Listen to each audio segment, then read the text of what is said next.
in being able to move forward. So with that, can we agree the recommendation, please, and move forward on to item 18, which means we're going on to Councillor Cooper's portfolio area. Thank you, Councillor Mahari. Yes, thank you, Leader. Item 18 is the proposal for a selective licence scheme in Harehills. The indices of multiple deprivation over the last 15 to 20 years makes it really clear that deprivation is on the increase whilst the private rented sector is increasing in this area. The overall aim of the scheme is that when combined with other supportive actions, the conditions and standards of the private rented sector in Harehills area will improve and we will see a reduction in issues related to the deprivation in this area. I'd like at this point to pass over to Neil Evans to explain in more detail about the scheme itself. Thank you, Councillor Cooper. So in bringing forward a selective licensing scheme, certain conditions have to be met, and as Councillor Cooper has referred to, the conditions of which this business case is relying upon is that deprivation is acute within the area, that actually it has worsened relatively, and that actually the private sector rental sector is a relevant factor to that in increasing over a period of the last 10 years or so. What we find in the area is that we have a disproportionate number of complaints about the condition of housing, and when we do get across the threshold, we do encounter some very poor conditions. The other factor which is important in thinking about the need for a selective licensing scheme is that whilst we promote heavily self-improvement by the sector, and we have seen a quite buoyant accreditation scheme which is taken up by landlords in the city, that has not been the case in the Harehills area, so we are not seeing movements by the sector itself to improve, and therefore on the basis of those conditions and the fact that we aren't going to see improvement through the sector itself, we are recommending that a selective licensing scheme is introduced. What that will do is enable us to, through the issuing of a licence, to inspect each property. With that, there will be a clear set of expectations on landlords about the minimum conditions which have to be met, and an ability for us to ensure that those are enforced and conditions are improved. What comes as a further benefit is by crossing that threshold, our officers can actually then link tenants into other services which the authority and indeed health partners and so forth can provide, which has then further benefits for the area. So in terms of the case, there are a number of objections which have been put forward. Those are dealt with in detail within the business case. I'll just address a couple of key issues, however. One is that there is concern about the charge of £825. That does benchmark with costs of other authorities which have introduced similar schemes. I will give the assurance that that money is entirely ring-fenced to the administration and the operation of the scheme, and indeed can't be spent on anything else. It does cover a period of 5 years, and therefore works out just over £3 a week in terms of the cost of a licence through the period. There is some concern that the actual improvements that actually might be required following an inspection may not be affordable. I have to say that in actually not being able to afford to actually meet the minimum legal standards which are required, we do not regard as a legitimate argument. What we haven't seen in other parts of the country, or indeed in Cross Green when we introduced a similar scheme, is the abandonment which opponents of the scheme have raised.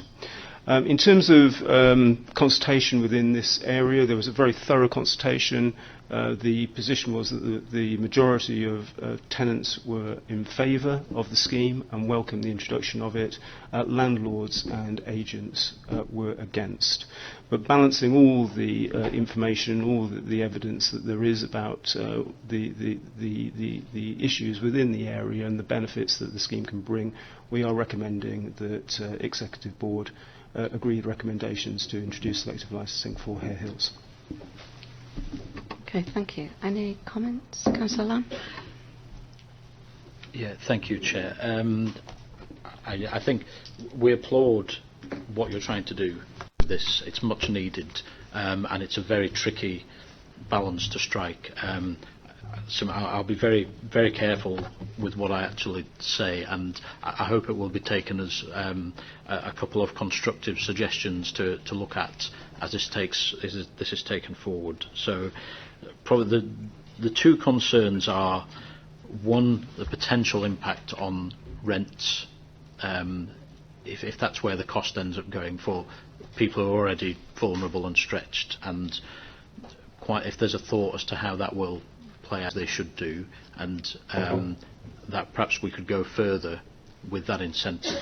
I don't know how that would fit into the economics of it, but they're probably the two thoughts. But overall, I think we wholeheartedly support what you're trying to do. It would be remiss of us not to make those points, I think. Neil, could you on those two? Okay, so in relation to the rents, because the area is such a deprived area, the rents very much relate to the local housing allowance, which the landlords can charge up to, and therefore that really will be the determining factor and continue to be the determining factor of what they will charge. Indeed, I think there is evidence in this area and others that the market rate is actually below the local housing allowance rate, which is the same for Wetherby as it is for Harehills. In relation to the benefits for landlords, as you mentioned earlier, there is a £150 discount for those who actually choose to join the accreditation scheme, and therefore do participate in self-regulation. But the other experience has been elsewhere, and Cross Green has been an example of this, in actually improving the condition of housing over the period.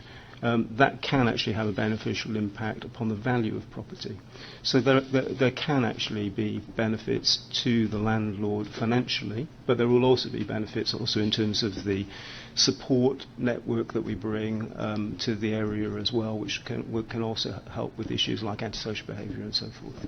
So whilst we won't be offering any other financial incentives, those are real benefits which good landlords can find. Councillor Galton?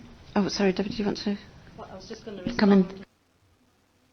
I was just going to respond on the links and the networks with good landlords, actually, that we as a local authority have really good communications with good landlords, and we have an annual conference every year where we have regular communications with landlords, registered landlords and so on, and most of those who when we have consulted with some of those are very supportive of the scheme being implemented. So we will continue to keep those lines of communication open, and obviously if there is any issues at all, we'll hopefully be able to overcome together.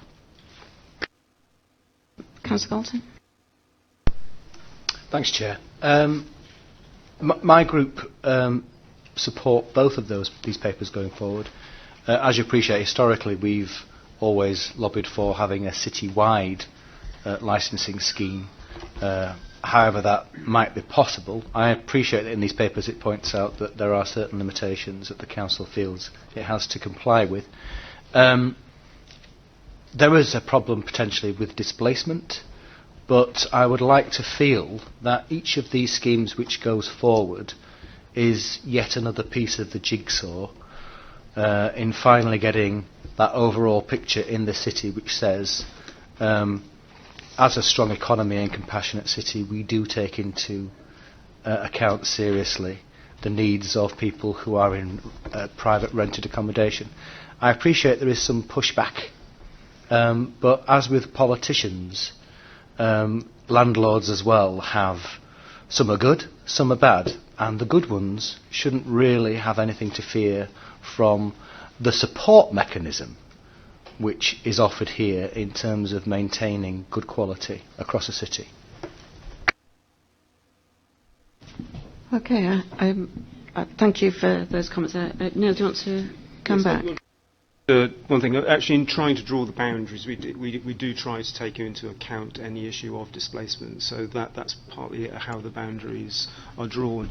In regard to using this as a tool elsewhere, there may be other parts of the city which actually meet the same conditions, and I think there are areas which we will look at to do something similar with.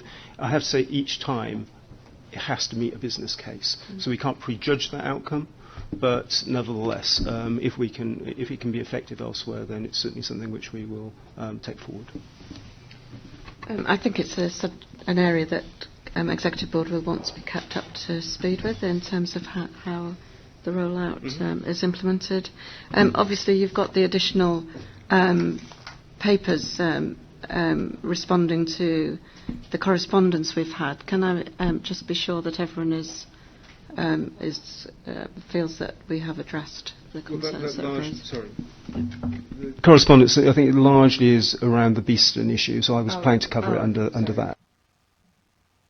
Sorry, I was going to suggest we took them together, but we'll do the item 18 first, if we could agree the recommendations, and then go on specifically to talk about item 19.